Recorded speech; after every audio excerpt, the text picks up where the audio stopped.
शुका सारिखे पूर्ण वैराग्य जाचे वसिष्ठा परी ज्ञान योगेश्वराचे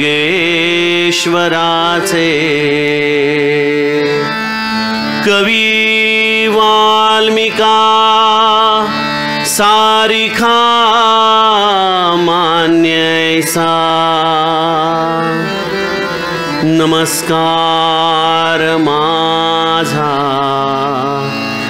सद्गुरु रामदासा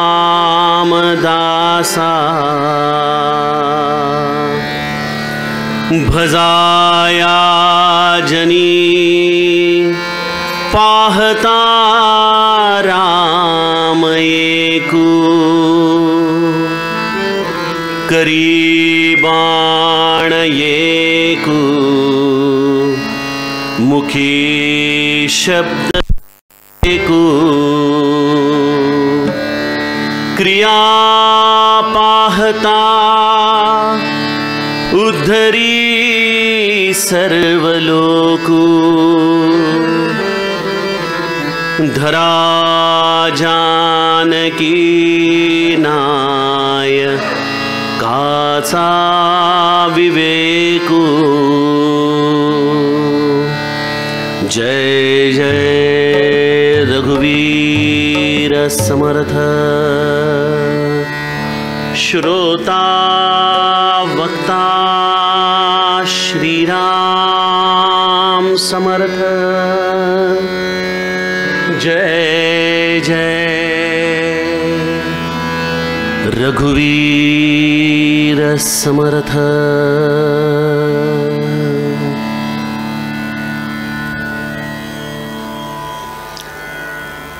श्रीराम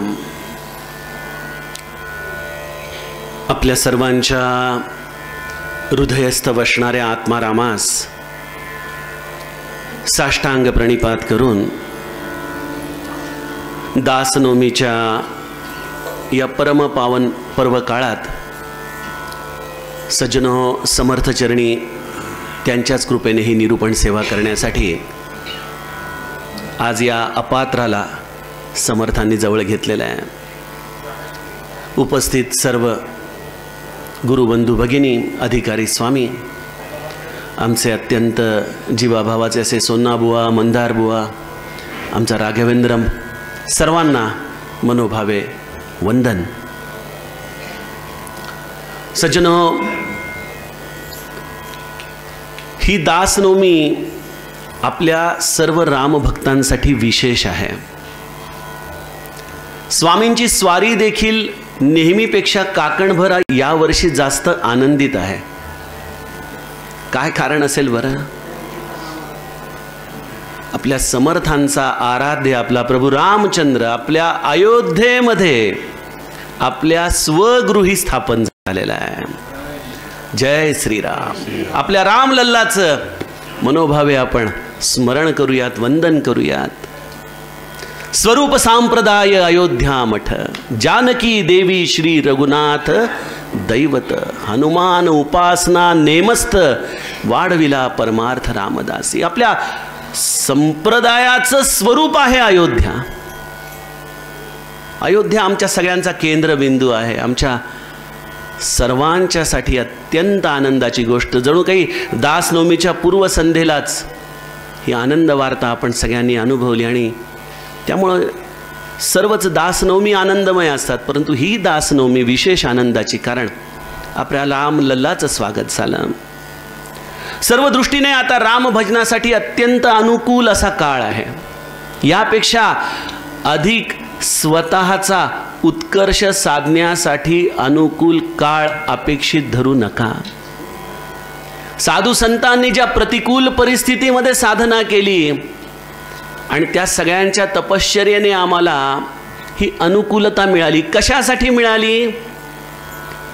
रघुनाथ भजनासाठी मिळालेली आहे बघा, रामाच्या भजनासाठी मिळालेली। आणि म्हणून आज हे राम भजन माझ्याकडून अधिकाधिक व्हावं ऐकणाऱ्याच्या प्रत्येकाच्या हृदयामध्ये देखील रामभजनाच्या विषयी अधिक प्रीती निर्माण व्हावी, यासाठी समर्थांचाच हा 131 क्रमांकाचा श्लोक. भजाया जनी पाहता राम येकू, करी बाण येकू, मुखी शब्द येकू, क्रिया पाहता उद्धरी सर्व लोकू, धरा जानकी नायकाचा विवेकू. आणि यामागे आणखीन एक योगायोग म्हणा किंवा समर्थांची आज्ञा म्हणा. 21 जानेवारीला मी देखील अयोध्येमध्ये भगवंताच्या कृपेने पोहोचलो. अनेक अडीअडचणींमधून जाऊन तिथं पोहोचू शकलो. आणि संध्याकाळी तीर्थपुरममध्ये सगळ्या साधू संतांच्या भेटींसाठी म्हणून बाहेर पडलो. आणि सगळ्यात पहिले भेट झाली भूषण स्वामींची. तीर्थपुरममध्ये भूषण स्वामी शांत बसले होते. माझ्या हातामध्ये रामचरित्र होतं. म्हटलं, स्वामी काहीतरी 4 ओळी आशीर्वादाच्या द्या, जेणेकरून ही रामकथा गाण्याचं आणखीन सौभाग्य, आणखीन मनाला उत्साह ऊर्जा प्राप्त होईल. आणि भूषण स्वामींना न जाणे समर्थांनीच इच्छा दिली असावी आणि त्यांनी नेमका हाच श्लोक त्या दिवशी रामचरित्राच्या मुखपृष्ठावरती रेखाटला. मनामध्ये आलं की यावर्षी समर्थांच्या चरणी याच श्लोकाची सेवा घ्यावी. भजाया जनी पाहता राम येको. अर्थ सरळ आहे सज्जनो, आपण सर्वजण जाणताच. समर्थ म्हणतात की या जगामध्ये, या समाज जीवनामध्ये जर असं कुठलं आराध्य असेल तर असं एकमेव आराध्य आहे ज्याचं भजन करावं, आणि तो म्हणजे प्रभू रामचंद्र. त्या रामचंद्राचं भजन आपण मनापासून करा. कोसा आहे माझा राम, करी बाण येकू. हातामध्ये एक बाण आहे. मुखी शब्द येकू, तो एक वचनी आहे, एक बाणी आहे. आणि त्या रामाचे गुण गाता गाता, त्या रामाचं चरित्र चिंतन करता करता, क्रिया पाहता उद्धरी सर्व लोकू, या रामाचं चरित्र मनामध्ये आठवता आठवता स्वाभाविक उद्धार होण्याची प्रोसेस, क्रिया एका जीवाच्या आतमध्ये चालू होते. आणि त्यासाठी समर्थ म्हणतात, एकच करा, माझ्या रामाचा आठव करा, माझ्या रामाचं भजन करा. धरा जानकी नायकाचा विवेकू. माझा प्रभू रामचंद्र, मर्यादा पुरुषोत्तम राम, त्याचा विवेक आपल्या हृदयामध्ये जतन करा. समर्थांच्या मनोबोधामधला, त्यांच्या किंबहुना संपूर्ण साधनेचं हे सार या रामभजनाचं समर्थांनी आपल्याला दिलेलं आहे. समर्थांचा केवळ सद्गुरू म्हणून प्रभू रामचंद्र नव्हते, समर्थांचं केवळ आराध्य म्हणून देखील प्रभू रामचंद्र नव्हते. मला असं वाटतं की प्रभू रामचंद्र ही समर्थांची अस्मिता होती, त्यांचा अभिमान होता, त्यांच्यासाठी सर्वस्व होतं. आपण म्हणतो ना, समर्थांचंच एक भजन आहे, राम गावा राम ध्यावा, राम गावा राम ध्यावा, राम गावा राम ध्यावा, राम गावा राम ध्यावा. राम जीवीचा विसावा, राम जीवीचा विसावा, राम जीवीचा विसावा, राम जीवीचा विसावा, राम गावा राम ध्यावा, राम गावा राम ध्यावा, राम गावा राम ध्यावा, राम गावा राम. संपूर्ण अभंग मी गात नाही, परंतु मला सांगण्याचा मुद्दा असा आहे की समर्थ याच्या शेवटच्या चरणामध्ये आपल्याला एक अत्यंत महत्वाचं सूत्र देतात. काय म्हणताय समर्थ? कैवल्याचा दानी, राम कैवल्याचा दानी, राम कैवल्याचा दानी, राम कैवल्याचा दानी, रामदास भीमानी, रामदास भीमानी, रामदास भीमानी, रामदास भीमानी, राम गावा राम ध्यावा, राम गावा राम ध्यावा, राम गावा राम ध्यावा, राम गावा राम ध्यावा. समर्थ आपल्याला त्यांची ही अस्मिता या अभंगामध्ये सांगतात शेवटच्या चरणात. राम कैवल्याचा दानी, अरे माझा राम कैवल्याचं दान करणारा, आणि याचा अभिमान आहे रामाला, रामदासाला. माझ्या हृदयामध्ये खरोखर संत हे निराभिमानी असतात, परंतु जर त्यांची अस्मिता तपासायची असेल तर त्यांची अस्मिता एकच, रामाचं भजन, रघुनाथाचं भजन. आणि सज्जनो बघा, ज्या समर्थांचं वर्णन आपण असं करतो की दिनाचा दयाळू, मनाचा मवाळू, स्नेहाळू कृपाळू, जनीदास पाळू, तया अंतरी क्रोध संताप कैचा, जगी धन्य तो दास सर्वोत्तमाचा. तो कृपाळू आहे, तो दिनांचा दयाळू आहे. परंतु आपण सगळेजण अभ्यासक आहात दासबोधाचे. आमचे मंदार बुवा विशेषत्वाने नित्य इथं दासबोध पठण करतात. आपण सगळेजण दासबोधाच्या सगुण भजन या समासाशी परिचित आहात. 6व्या दशकातला समास. यामध्ये बुवा समर्थांची एक वेगळी छटा आपल्याला दिसून येते. बघा कसं असतं, आपण आपल्यावरून ओळखावं. आपला जो अभिमान असतो, मग कदाचित कोणाचा मुलगा अभिमान असतो, कोणाचा पती अभिमान असतो, अशा माता भगिनीला जर तिला कोणी काही बोललं तरी ती ऐकून घेते.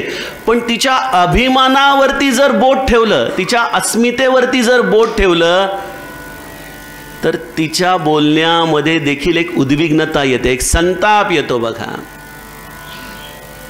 सगुण भजनामध्ये देखील कल्याण स्वामींनी त्यांच्याच इच्छेने, अर्थात समर्थांच्या इच्छेनेच हा संवाद घडला आहे, पण कल्याण स्वामींनी ती धृष्टता केली समर्थांच्या अस्मितेवरती बोट ठेवण्याची. काय म्हणाले कल्याण स्वामी? सगुण नाशिवंत ऐसे सांगता, पुन्हा भजन करावे ऐसे म्हणता, तया काशासाठी आता भजन करावे श्रीराम. शिष्य हुशार असतात बरं का. गुरुच्या शब्दामध्ये शिष्याला बऱ्याचदा गुरुला पकडायचं असतं. समर्थांनी याआधी हे दृश्य सगळं नाशिवंत आहे, माईक आहे, हे सगळं सांगितलं. मग कल्याण स्वामींनी नेमकं ते सूत्र धरलं. म्हणाले, अहो सगुण नाशिवंत ऐसे सांगता, सगळं सगुण नाशिवंत आहे, आणि मग काय म्हणताय, पुन्हा भजन करावे म्हणता, आणि त्या मग नाशिवंताचंच भजन करायला सांगताय. तरी कशासाठी आता भजन करू? कशासाठी? काय गरज आहे भजनाची? बरोबर कल्याण स्वामींनी तार छेडली आहे समर्थांच्या अस्मितेची. आणि समर्थांचं ते एक वेगळं रूप या सगुण भजनामध्ये दिसतं. बघा समर्थांनी पहिल्यांदा शांतपणे समजावून सांगितलेलं आहे. काय म्हणतात समर्थ? आमुचे कुळी रघुनाथ, रघुनाथे आमुचा परमार्थ. म्हणो आमुचे कुळी रघुनाथ, रघुनाथे आमुचा परमार्थ. जो समर्थाचाही समर्थ, देवा सोडविला श्रीराम. अरे काय म्हणतोयस? रघुनाथ भजन का करायचं? कशासाठी करायचं? नाशिवंत असलेल्या अशा या दृश्य पदार्थामध्ये तू आमच्या रघुनाथ नायकाला मानतोयस. अरे बाळा, आमचे कुळी रघुनाथ, आमच्या कुळाचं दैवत आहे रे रघुनाथ. रघुनाथ हे आमचा परमार्थ. आणि तो काही साधा सुद्धा नाही रे, त्याचं बळ तर बघ. समर्थ मनोबोधामध्येच आपल्याला सांगतात, महासंकटी सोडिले देव जेणे, प्रतापे बळे आगळा सर्व गुणे, जयाते स्मरे शैलजा शूल पाणी, नुपेक्षी कदा रामदासाभिमानी. अरे महासंकटी ज्याने या देवांना सोडवलं असा माझा रघुनाथ, त्याने आमचा परमार्थ केला रे बाळा. तरी कल्याण शिष्य पुन्हा पुन्हा प्रश्न विचारतायत. समर्थ आणखीन शांतीने त्याला समजावतायत. मनी धरावे ते होते, विघ्न अवघेची नासोनी जाते, कृपा केलिया रघुनाथे, प्रचित येते श्रीराम. अरे बाळा, अरे रघुनाथाच्या भजनाचं महात्म्य काय सांगू तुला. माझ्या रामाचं तू भजन कर, रामाची कृपा संपादन कर.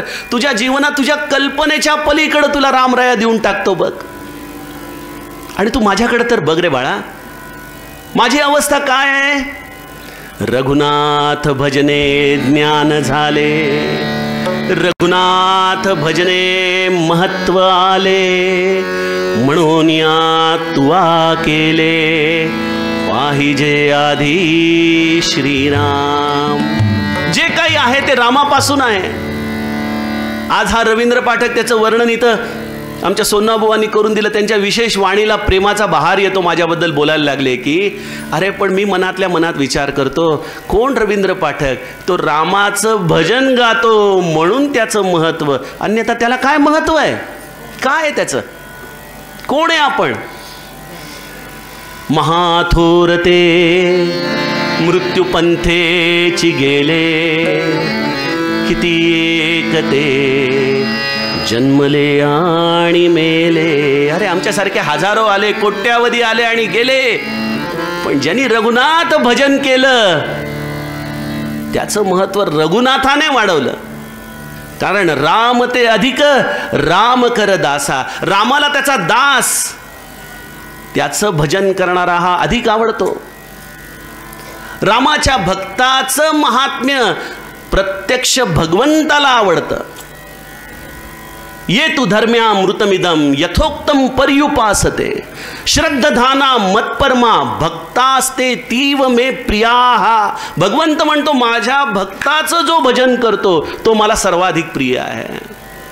आणि त्यामुळं रामाला त्याचा जो भक्त त्याचं जो भजन करतो त्याला कुठं ठेवू कुठं नको अशी त्याची अवस्था होऊन जाते. रघुनाथ भजने महत्व आले, रघुनाथ भजने ज्ञान झाले. अरे सगळं काही आहे ते रामामुळे. बुद्धी दे रघुनायका, आपण त्यासाठीच म्हणतो ना की अरे रामा तुझ्या भजनाची बुद्धी दे रे मला. त्याच्या भजनाची बुद्धी होणं ही रामाची सर्वोत्तम कृपा आहे. पण तरी देखील आमची बुद्धी काही केल्या राम भजनाला लागत नाही. मग अशा वेळेला समर्थांच्या या दया सिंधुत्वाचे देखील आपल्याला दोन किनारे दिसून येतात. जो समर्थाची या मनीचे तुटे, ते जाणावे अदृष्ट खोटे, राज्यपदापासून करंटे, चेविले जैसे श्रीराम. अरे तुला मी इतक्या वेळेला सांगतोय रघुनाथ भजनाचं महात्म्य. रघुनाथाच्या भजनाने महत्त्व आलं, रघुनाथाच्या भजनाने ज्ञान झालं, रघुनाथाच्या भजनाने कल्पनेच्या पलीकडे सुख प्राप्त झालं. एवढं सगळं सांगूनही तुझे प्रश्न मिटत नाहीत, तुझा भाव तयार होत नाही रघुनाथ भजनासाठी. कसं सांगू तुला बाळा. आणि म्हणून समर्थांनी त्यांच्या स्वभावाला न शोभणारी अशी ओवी इथं टाकलेली आहे की जो समर्थाच्या मनीचे तुटे. खरोखर आजच्या समाज जीवनामध्ये रघुनाथ भजनाचं महात्म्य पुन्हा पुन्हा सांगितलं पाहिजे. आमच्या या सो कॉल्ड इंटेलेक्च्युअल लोकांना असं वाटतं अरे हा वेस्ट ऑफ टाइम आहे. काय रघुनाथ भजनामध्ये माळा ओढत बसतायत लोक, भजन करत बसतायत. अरे आपलं हातातलं काम कर्म महत्वाचं, असे काय काय चित्र विचित्र प्रकार घेऊन रामाचं भजन करायला मनुष्य तयार होत नाही. समर्थ अशा लोकांच्या विषयी निराश होताना मनोबोधामध्ये म्हणतात, नये रामवाणी तया थोर हाणी, जनी व्यर्थ प्राणी तया नाम काणी. हरी नाम हे वेदशास्त्री पुराणी, बहुआगळी बोलिली व्यासवाणी. समर्थांचं वर्ण जे त्यांनी स्वतः जी व्यवस्था आतमध्ये मनात निर्माण केलेली आहे त्याचं जणू काही दर्शन आता इथं होतं. जनी व्यर्थ प्राणी तया नाम काणी. काणी याचा अर्थ क्षुद्र. शूद्र कोण आहे? जन्माने शूद्र नाही, जातीने शूद्र नाही. जो रघुनाथ भजन करत नाही तो जन्माला येऊनही शूद्र आहे. बघा, जनी व्यर्थ प्राणी. उगीच जन्माला आलास रे. उर्मिलेला जेव्हा लक्ष्मण विचारतो, आई मी रामाबरोबर वनामध्ये जाऊ, उर्मिला झट दिशेने हसून लक्ष्मणाला म्हणते, तात तुम्हारी मातु बैदेही पिता राम सब भांती सनेही. अरे राम आणि सीताच तुझे आत्म्याचे आई वडील आहेत बाळा, मी तर पालक आहे रे, मला काय विचारतोस तू? आणि जर राम आणि सीता वनात जाणार आहे तर तुझं अयोध्येमध्ये काय काम आहे? लाडू पेढे खायला? जो पैसी राम बन जाई, अवध तुम्हार काजू कछु नाही. काय काम आहे तुझं?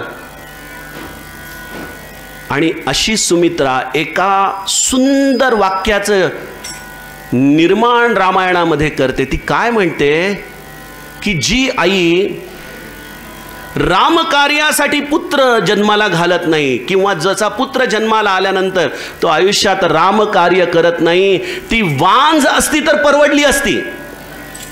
जनी व्यर्थ प्राणी तया नाम काणी. व्यर्थ आहे जीवन, व्यर्थ आहे सज्जनो. रघुनाथ भजन, ते रघुनाथाचं भजन करण्याचा हा श्लोक. भजाया जनी पाहता राम येकू. त्यामुळे माझा राम, समर्थ म्हणतात, एकमेव असा आराध्य आहे की जे भजन करण्यासाठी योग्य आहे. रामाच्या भजनाचा अर्थ समर्थांचा फार व्यापक आहे सज्जनो. समर्थांना आवडणारा रामदासी कसा आहे, त्याचं भजन कसं आहे. समर्थ विचार, समर्थ बोध हे एक चालतं बोलतं त्रिवेणी संगम आहे. प्रयाग आहे हा दासबोध म्हणजे. याच्यामध्ये 3 सुंदर विचारांचा संगम होतो. समर्थांचा भजनाचा नीट अर्थ समजून घ्या. समर्थांचं भजन हे कर्मप्रधान आहे. समर्थांचं भजन हे भक्तिप्रधान आहे. आणि समर्थांचं भजन हे ज्ञान प्रधान आहे. कर्म, भक्ती आणि ज्ञान या तिघांच्या संगमाचं पावित्र्य या श्लोकामध्ये आहे. भजाया जनी पाहता राम येको. ज्ञानाची व्याख्या आम्ही सामान्य जण विचार करतो. अनेक लोक दासबोध वाचायला घेतात, परंतु जेव्हा ज्ञानदशक सुरू होतं तेव्हा ते म्हणतात, अहो हे काहीच कळत नाही आहे आम्हाला. ज्ञानाची व्याख्या आम्हाला बऱ्याचदा ज्या देहबुद्धीच्या पातळीवरती आम्ही दासबोध वाचायचा प्रयत्न करतो त्यावेळेला ती कळत नाही. ठीक आहे, काही हरकत नाही, दासबोध सोडू नका. दासबोधावरती आपण जर बोट फिरवत राहिलो ना सज्जनो ओळींवर, तर तुम्हाला कळत नाही, तुम्ही न कळतपणे समर्थांच्या हातामध्ये हात दिलेला असतो. कारण की त्या बोटी ज्या आपण ओव्यांवरून बोट फिरवतोय ती समर्थांनी हातात धरलेलं बोट आहे. आणि मग त्यामुळं ते आपल्याला देतील, निश्चित ती अवस्था जाणून देतील. आज ज्ञानाची अवस्था आम्हाला कळत नाही, ठीक आहे, काही हरकत नाही. परब्रह्म ते मीपणे कळेना, आम्हाला कळत नाही आहे, काही हरकत नाही.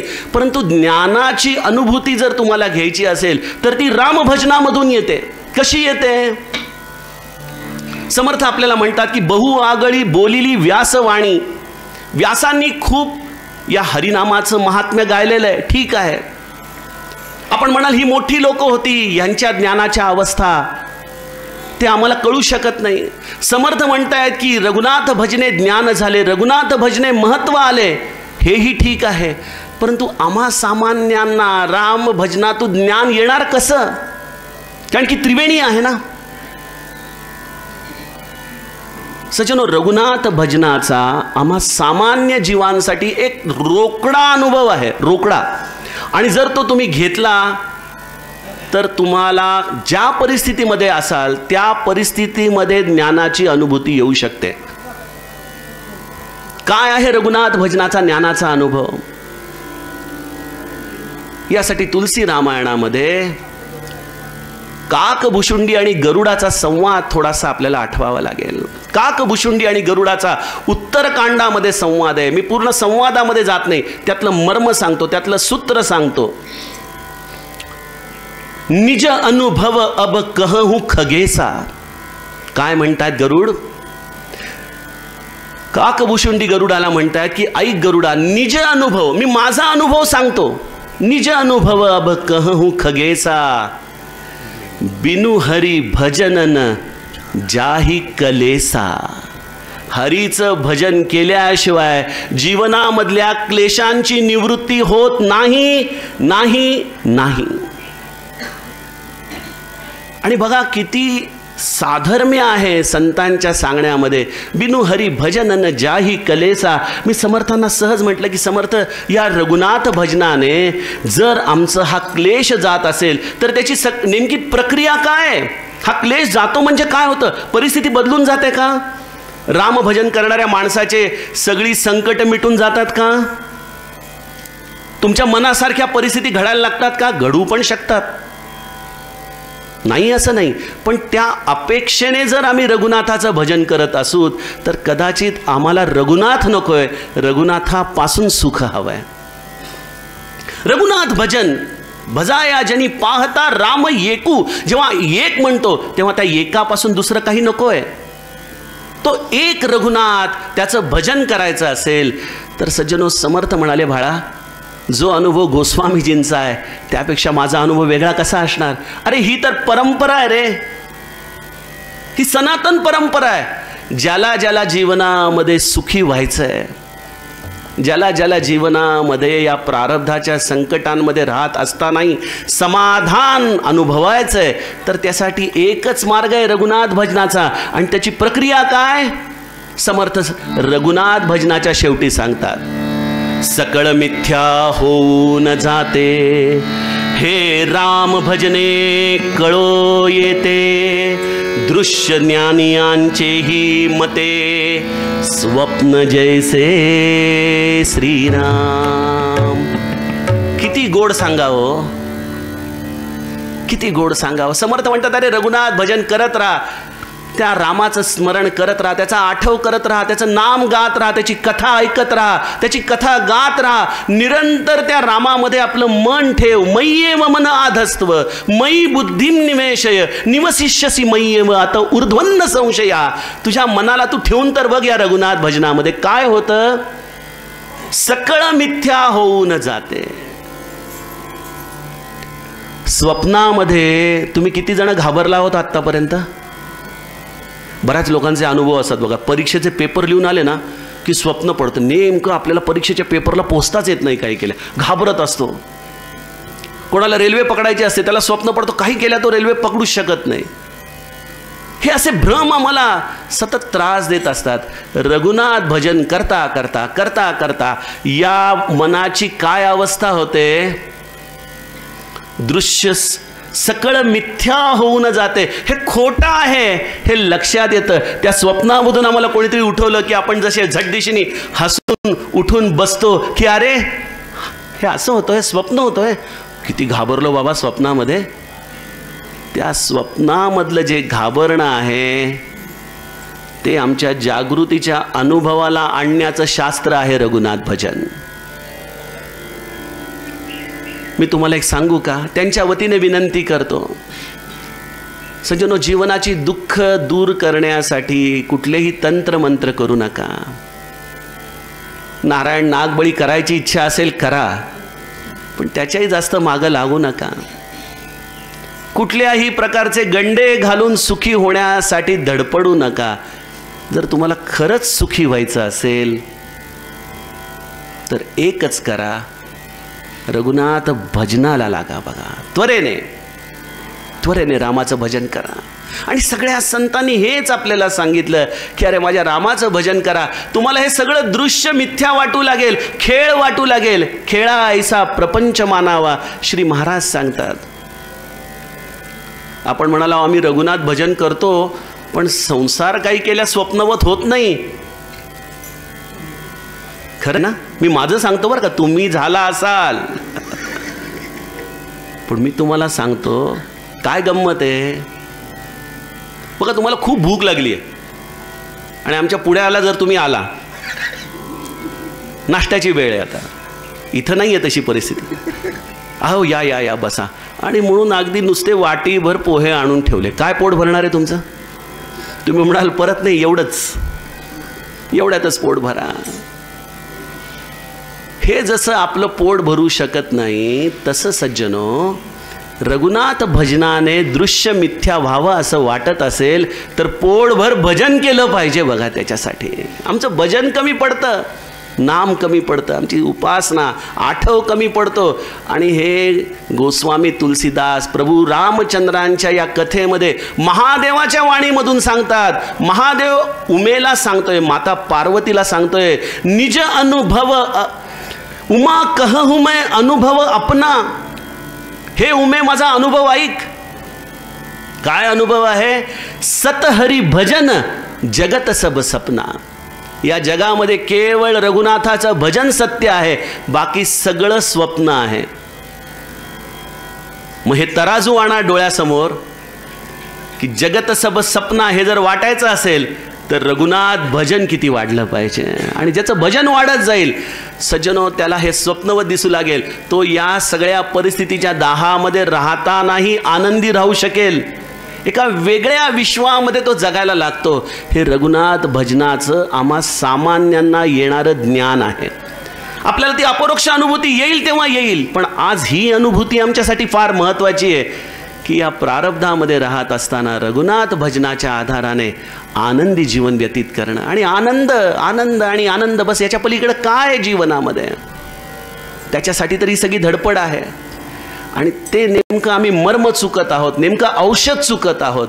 का रामाचं भजन करावं? कारण रामाच्या भजनामध्ये ज्ञान आहे, रामाच्या भजनामध्ये कर्म देखील आहे. करी बाण येको, एक बाण, त्या रामाचा एक बाण सर्व कार्य करून येतो. रामाच्या या एका बाणाचं महत्त्व आपण त्याच्या चरित्रामध्ये निरंतर ऐकलेलं आहे, गायलेलं आहे, समजून घेतलेलं आहे. सज्जनो, कधी आपण विचार केला का रामाचा हा एक बाण म्हणजे नेमकं काय? या रामाच्या एका बाणाचं महात्म्य काय? बघा, 5 बाणाचे गुणधर्म आहेत. मला माझ्या मतीनुसार या रामाच्या एक बाणीपणाचे 5 गुणधर्म दिसतात. बाणाला वेग आहे. बाणामध्ये वेग असायला हवा. असं मुळमुळीत जाणारा बाण कोणाचं काम करणार आहे का? नाही करू शकत. तुमच्या कर्मामध्ये देखील रामरायाचं भजन तुम्हाला कधी आळस येऊ देत नाही. एक विशेष वेगाने ते काम चालू असतं. समर्थांच्या काय किंवा श्री महाराजांच्या काय, तुम्ही जर चरित्रामध्ये डोकावून पाहिलं तर नियोजन, प्लॅनिंग, मीटिंग या गोष्टींना वेळ नसायचा. एखादी गोष्ट ठरवली की तात्काळ कामाला लागायचं, लगेच घडीने घडी सार्थकाची करावी. एक क्षण देखील वाया घालवायचा नाही. बाणाला वेग असतो. बरं, वेग असणारे अनेक लोक असतात. ऑफिसमध्ये बघतो ना आपण, हातामध्ये फाईल घेऊन नुसतेच पळत असतात. आपल्याला वाटतं काय वेग आहे यांच्या कामाचा, पण नुसतेच पळत असतात इकडून तिकडं, काही काम नाही. बाणाला नुसता वेग असून चालत नाही, बाणाला दिशा देखील लागते. अचूक दिशा. कुठली दिशा पाहिजे? ही ऊर्ध्वगतीची दिशा आहे. या बाणाला ऊर्ध्वगतीची दिशा पाहिजे. या रघुनाथाच्या साठी, त्याच्या भजनासाठी ही त्वरा आणि तळमळ आपल्या हृदयामध्ये यायला हवी. ही खऱ्या अर्थाने जीवनाची अचूक दिशा आहे. त्यामुळे बाणामध्ये जसा वेग असावा त्याप्रमाणे बाणामध्ये दिशा देखील असली पाहिजे. तिसरी गोष्ट आहे बाणाची, ती म्हणजे स्वावलंबन आहे बाणामध्ये. बाण हे एक असं शस्त्र आहे ज्याला इतर कशाचीच गरज पडत नाही. आपण बघतो जर तलवार असेल तर नुसती तलवार घेऊन लढता येत नाही, ढाल देखील लागते, कारण की समोरच्याने केलेला वार ढाल अडवते. पण बाण हा एकटा आहे, एकटाच तो सगळं काम करत असतो. श्री महाराज म्हणायचे परमार्थ हा एकाने एकाशी खेळायचा खेळ आहे. तुम्ही जोपर्यंत म्हणाल की अहो काय करायचं, भजन करायचं हो, पण काय लोकच चांगली नाहीत माझ्याबरोबर, घरामधली लोक बिलकुल सहाय्य करत नाहीत, घरामध्ये वातावरण तसं नाही, समाजामध्ये वातावरण तसं नाही, मी जिथं नोकरी करतो तिथली लोक विचित्र आहेत, सज्जनो असं जर तुम्ही राहाल तर कधी रघुनाथाचा बाण होऊ शकणार नाही. रघुनाथाचा बाण व्हायचा असेल तर तुम्ही तुमच्या जीवनाचं ध्येय ठरवा, तुम्ही तुमच्या जीवनाची दिशा ठरवा. ही दासबोध आपल्याला दिशा देणार आहे. तुम्ही त्याला वेग द्या, क्षण देखील वाया घालवायचा नाही, या भावनेने साधनेला लागा. आणि त्या रामाचा बाण व्हायचा असेल तर आपल्या कर्मामध्ये स्वावलंबन आणा. तुमच्या भजनाला तुम्ही सोडलं तर कोणीही अडथळा नाही, लक्षात घ्या. एकदा एक मुलगी घरामध्ये माहेरी पारमार्थिक वातावरण, नित्य उपासना, परंतु सासरी गेल्यानंतर तिथं वातावरण वेगळं होतं. तर ती महाराजांच्याकडे आली, म्हणाली महाराज सासरी फार वातावरण विचित्र आहे हो, तिथं भजन जप करता येत नाही, कोणी तिथं काहीही रामाचं करत नाही, चुकीच्या ठिकाणी माझा विवाह झाला, महाराज मी काय करू. महाराजांनी त्या मुलीला एक गोष्ट सांगितली. महाराज म्हणाले एका मुलीला घरी तूप खाण्याची फार सवय होती. आई दररोज गोळाभर तूप पोळीवर घालायची आणि ती खायची. इकडं खाष्ट सासू मिळाली आणि सासूबाई काही सुनेला तूप खायला घालायची नाही आणि सारखं लक्ष ठेवायची, खात तर नाही ना तूप, खात तर नाही ना. तर ती मुलगी काय करायची, जेव्हा सासूबाई कुठं थोड्याशा डोळा लागला म्हणून गेल्या की पटकन यायची नाही, तुपाचा गोळा तोंडात टाकायची. सासूला कळायचं नाही, जेवढं तूप खायचं तेवढं ती तूप खाऊन टाकायची. महाराज म्हणाले कथेचा अर्थ हाच आहे की जसं त्या मुलीने तूप चोरून खाल्लं तसं जरी तुझ्या आज सासूरवाडीला भजन करण्याचं वातावरण नसलं तरी तुझ्या मनावरती तर कोणाचं राज्य नाही आहे. तू तुझ्या मनाने त्या रघुनायकाला धर, घट्ट धर, त्याचं भजन कर. कुठलंही कर्म करत असताना तुला राम नाम घ्यायला खऱ्या अर्थाने कुठली बाध्यता आहे का ग? आमचे समर्थ का गातात की राम गावा, राम ध्यावा, राम जीवीचा विसावा. या राम शब्दामध्येच समर्थांना किती सुंदर बोध होतो. बहु चांगले नाम या राघवाचे, अति साजिरे स्वल्प सोपे फुकाचे. अरे करी मूळ निर्मूळ घेता भवाचे, जीवा मानवा हेची कैवल्य साचे. काय लागतं रे बाळा? अति साजिरे स्वल्प सोपे फुकाचे. त्रयोदशी मंत्र म्हातारपणी पूज्य भाऊसाहेबांना म्हणता यायचा नाही. महाराज म्हणाले तुम्ही फक्त राम राम राम राम म्हणत राहा. म्हणाले राम राम राम. नुसता राम हा शब्दच सगळं काही करतो. बहु चांगले, किती गोड असावा हा शब्द या रामाच्या भजनामध्ये. आणि ते राम राम राम राम तुम्ही रटत राहिला तर समर्थ म्हणतात करी मूळ निर्मूळ घेता भवाचे. ते मूळ ज्याच्यामुळं आम्हाला हा त्रास होतोय, हा क्लेश होतोय, तो सगळा दूर होऊन जातो. गोस्वामी तुलसीदास याचं अनुमोदन करताना म्हणतात बंदव नाम राम रघुबर को, हेतु कृसानु भानु हिम करको. राम या शब्दामध्ये आपण जाणताच 3 बीज मंत्र आहेत, र आ आणि म. र आहे अग्नितत्व, आ आहे आदित्य सूर्य तत्व आणि म आहे चंद्रमा शीतलतेचं तत्व. जेव्हा तुम्ही राम राम राम राम राम राम नित्य रटत आहात, तुमची जिव्हा जगद्गुरू म्हणतात त्याप्रमाणे काठीसारखी आतमध्ये या राम नामाला घेतीये.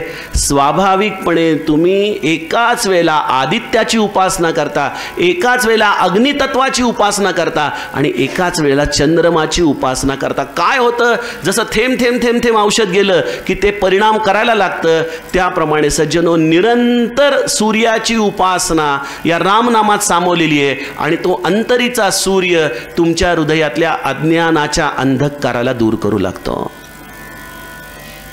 तो हृदयामध्ये असलेल्या रामनामाचा निरंतर निनाद हा तुमच्या चुकीच्या वासनांना, विकृतींना जाळून भस्मसात करायला लागतो. तृण अग्नी मेळे समरस झाले तैसे नामी केले जपता हरी, माझी माऊली म्हणते. तुमच्या पापांच्या राशी कितीही असू द्यात, राम नाम हे तुमच्या हृदयामध्ये त्या पापांच्या राशींना तृण अग्नी मेळे एखाद्या गवताच्या पातीप्रमाणे जाळून टाकायला सुरुवात करतं. आणि रामनामाची सगळ्यात मोठी किमया होते की ते चंद्रमारूपी शीतलता तुमच्या हृदयाला प्रदान करतं. एक समाधान, एक आनंद. करी मूळ निर्मूळ घेता भवाचे, जीवा मानवा हेची कैवल्य साचे. सज्जनो, त्यामुळे रामाचं बाण व्हायचं असेल तर जीवनामध्ये रामनामाच्यासाठी वेग हवा. स्वधर्मेची चाले सदा उत्तमाचा. तुमचं कर्म तुम्ही निरंतर करत राहा, रामाच्यासाठी म्हणून करत राहा. त्याच्यामध्ये कुठल्याही प्रकारचा आळस ठेवू नका आणि जीवनाचं ध्येय समोर ठेवून तुम्ही तुमचं कर्माला लागा. रामाचं बाण होण्यासाठी हे 4 गुणधर्म आणि रामाच्या 4थ्या गुणधर्माचं, या बाणाचं स्मरण होतं आणि ते म्हणजे रामबाण कार्य केल्याशिवाय परत येत नाही. रामदासी जर एक्सक्यूजेस देत असेल तर तो रामदासीच नाही. केला असतो पण, झालं असतो पण, हा पण जर रामाचं बाण व्हायचं असेल तर जीवनातून काढून टाका. अहो, समर्थ जेव्हा सांगतात की मनी धरावे ते होते, विघ्न अवघेची नासून जाते, कृपा केली या रघुनाथे प्रचित येते, आणि आम्ही मात्र भवाच्या भये काय भीतोस लंडी. अरे काय घाबरत बसलोय, कुठल्या आमच्या या कमकुवत विचारांना आम्ही धरून बसलोय की अरे केलं असतो, झालं असतो. नाही, याच जन्मी येणोची काळे, संसारी होई जे निराळे, मोक्ष पावी जे निश्चळे स्वरूपाकारे. याच जन्मी रोकडी प्रचिती घ्यायची आहे. समर्थांच्याकडे उधारीचा व्यवहार नाही. उधारीचा व्यवहार दुसरीकडे चालत असेल. इथं जर यायचं असेल, इथं जर खऱ्या अर्थाने रामदासी हे पद लावायचं असेल तर रोकडी प्रचितीसाठी काम केलं पाहिजे. याच जन्मात कोणी बघितलाय पुढचा जन्म, कोणाला माहिती आहे कुठं जन्माला येणार. अरे आज तर आलोय, आज तर सज्जनगडावरती आहोत, आज तर समर्थांच्या सेवेमध्ये आहोत, आणि ह्या सेवेमध्ये आता ना आपल्याला जर ही रोकडी प्रचिती घ्यायची तर साधं सरळ फक्त भगवंताचं नाम त्याच्या बाणासारखं होऊन काम करायचंय. अजून काय पाहिजे, किती सोपा करावा परमार्थ समर्थांनी. करी बाण येकू. त्यामुळं आता याच जन्मामध्ये तुम्ही म्हणाला हो आम्ही केलं असतं, हे जरा प्रवचन तरुणपणी ऐकलं असतं तर कदाचित केलं असतं. बघा, आमच्या महाराजांच्याकडे 3 शिष्य आहेत त्यांचे. एक आहेत ब्रह्मानंद महाराज, एक आहेत आनंद सागर आणि एक आहेत भाऊसाहेब. मी गमतीने म्हणतो की महाराजांनी 3 वर्गातली लोक उचलली. आनंद सागर वयाच्या 10व्या वर्षी महाराजांच्याकडे आले, 35 वर्षाचं आयुष्य पूर्णत्व प्राप्त केलं. ब्रह्मानंद महाराज 30व्या वर्षी आले, महाराजांच्या नंतर 5 वर्षांनी ध्येय ठेवला, पूर्णत्व प्राप्त केलं. पूज्य भाऊसाहेब रिटायरमेंट नंतर महाराजांच्याकडे आले आणि रिटायरमेंट नंतरही पूर्णत्व प्राप्त केलं. म्हणजे 12व्या वर्षी या, 30व्या वर्षी या, 60व्या वर्षी या. उत्कटता, बाणाचा नियम जर जीवनामध्ये असेल, करी बाण येकू. आणि बघा, तिघही वेगवेगळ्या बॅकग्राऊंडमधून आलेत.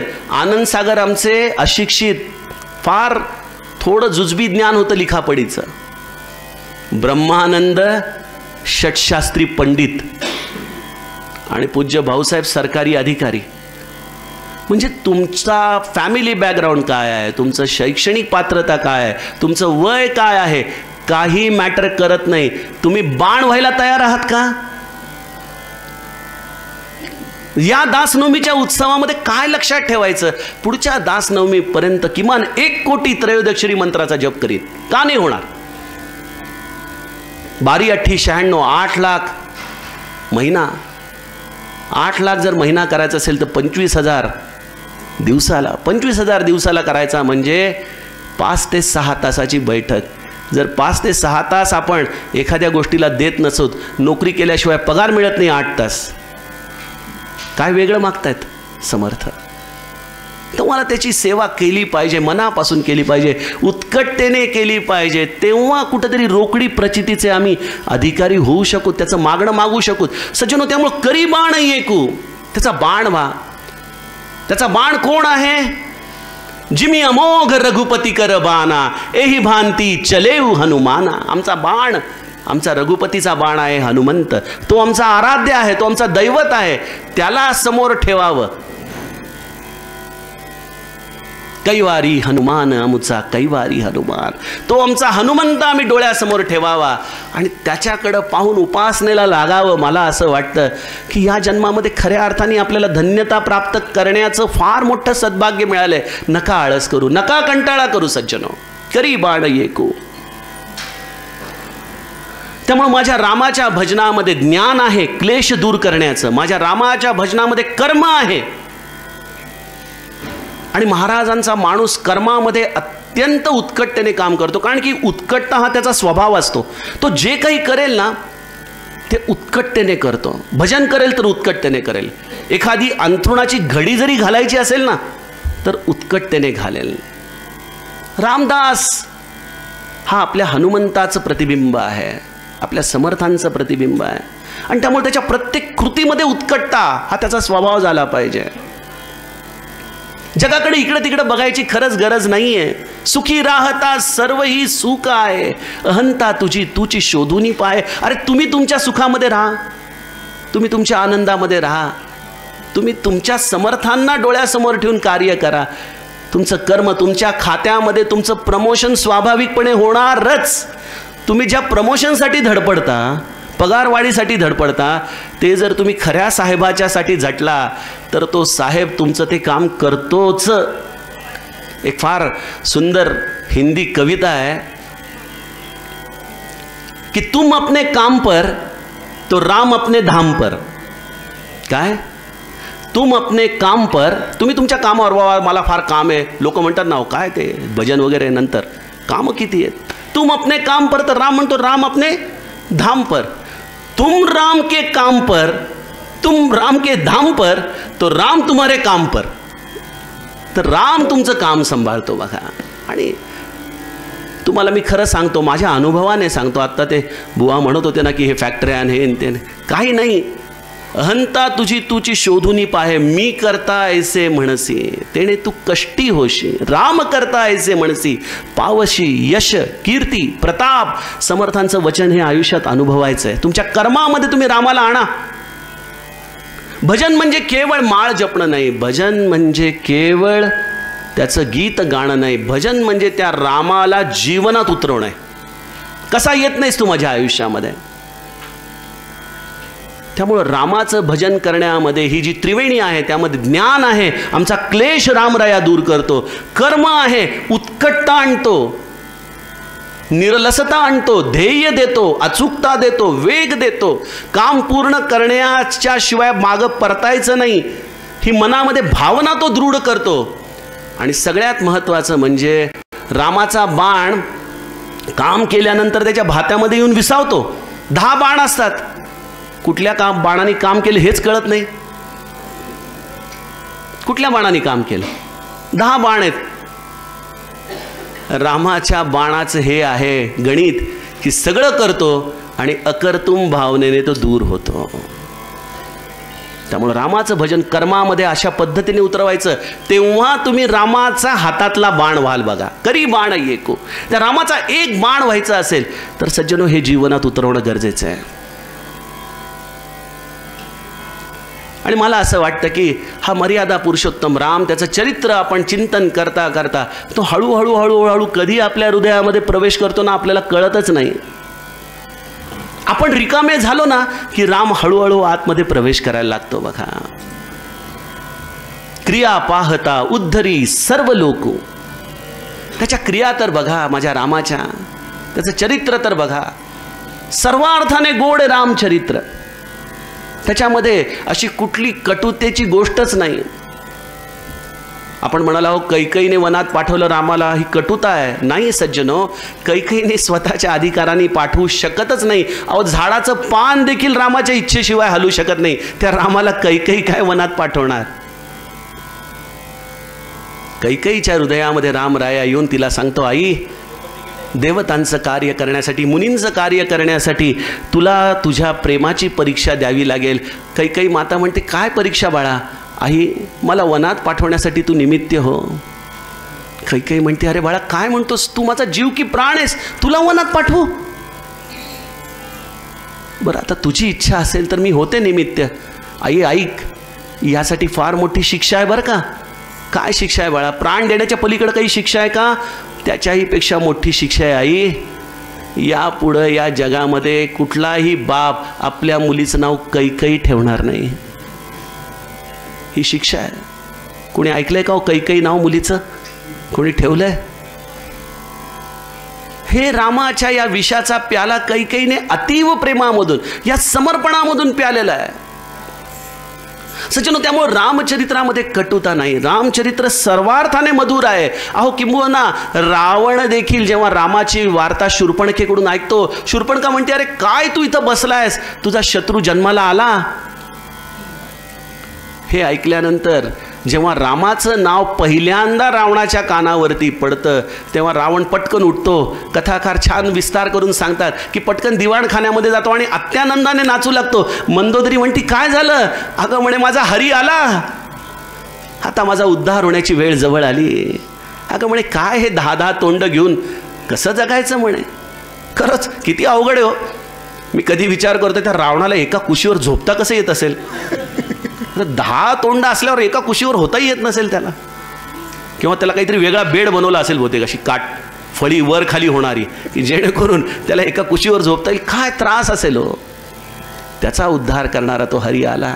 सज्जनो, राम कथा ही आपल्या समोर आपण ठेवावी आणि त्याचं माधुर्य आपल्या जीवनामध्ये आणावं.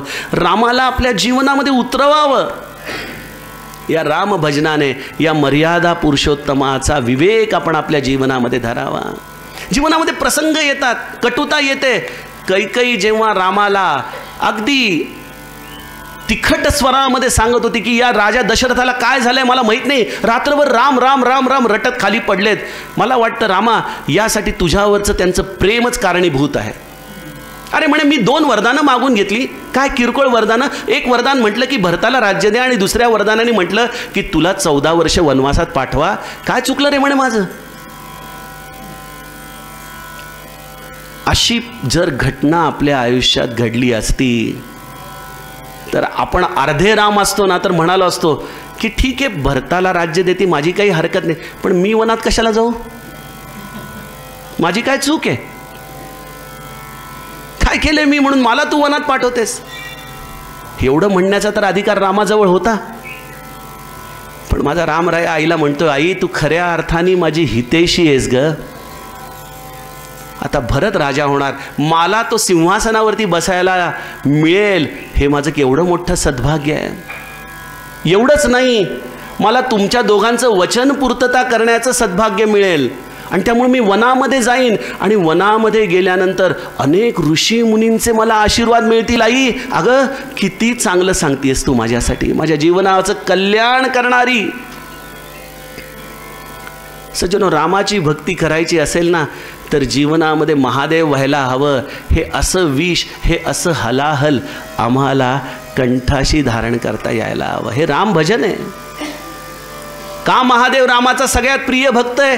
कारण त्याने या जीवनाचं हलाहल कंठाशी धारण केलं. आम्ही हलाहल कंठाशी धारण करू शकत नाही आणि त्यामुळं आमच्या जीवनामध्ये भक्तीचा उदय होत नाही.